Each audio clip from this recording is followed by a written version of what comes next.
Disappointing, yeah, and it's a bad habit.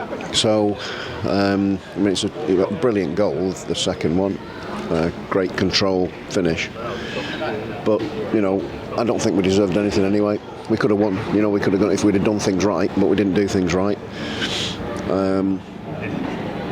We didn't pick the right passes out. We went too long at times.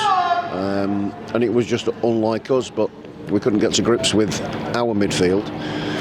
And the choice of pass wasn't brilliant. Really, they should have been a couple of goals up before we got the penalty. So we're a little bit lucky coming in 1-0 up. So you speak about that at half time and how you can put things right and how we can be better. And we end up looking poor in the second half too. Look, it's a new team, so I've got to be careful what I'm saying. I'm making substitutions for physical reasons rather than tactical reasons at the moment because we're trying to get everybody fit. Bobby Thomas had picked up an injury at the weekend, so couldn't perform tonight. Joel really should have come off, but I couldn't afford to bring him off. And now he's had the 90 minutes under his belt, but didn't really need that. I think Ryan Howley found it tough tonight against a League Two opponent that were really physical. That's part of the game.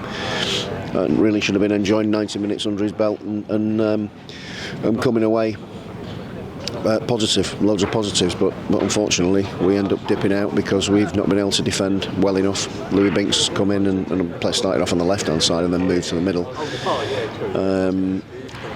But he found it tough going as well, and we just couldn't get going. Obviously, with the substitutions I made, when Gus comes off, and he's not really up to speed just yet, but he needed some minutes under his belt.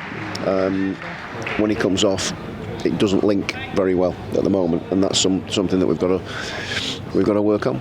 And it is, like I say, it's a work in progress, and the games come thick and fast, and we just didn't cope with them well enough tonight, which is majorly disappointing. As the game comes down to it, you've got to manage games the same as Sunday. You've got to manage the games right. You can't just keep playing the game like it's the normal game. We're in the closing stages of it, and we have to be better as a team in order to see the games through and come out with something rather than nothing. You mentioned the closing stages. They obviously got the equaliser on 86 minutes, but before that, so many chances that had fallen your way that your team had created. Yeah, I mean, look, we've got to be ruthless. I think that will come. We've got some good players in this team. Another day you probably walk out of here 3-4-0 winners. So it's obviously hurts. You don't want to lose any game, especially a game in that fashion. But it's a cup game and these things can happen. But we just need to make sure that we learn from it and we improve it and make sure things are better in the future. The positives are we'll get better. We've got some good players there. We look like strangers at the minute. At times in the game we look like strangers, but we are. They are good players that will get better fairly quickly. So, as long as they keep the confidence, it doesn't knock the confidence in terms of losing games. They're good, and we saw evidence of that on Saturday. Now, I think really when we get to the tactical changes that we can make, I've got more options there, but they all need to be up to speed, and we need to do the work. So that's the biggest thing, through pre-season when we're saying we need the players in.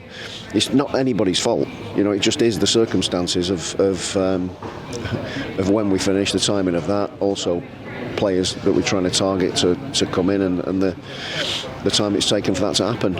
Everybody's worked the socks off, there's no doubt, but we've got a lot of work to do to gel the team. It's normal. It is normal. It's just frustrating when you want to try and hit the ground running. You can't hit the ground running because of those circumstances.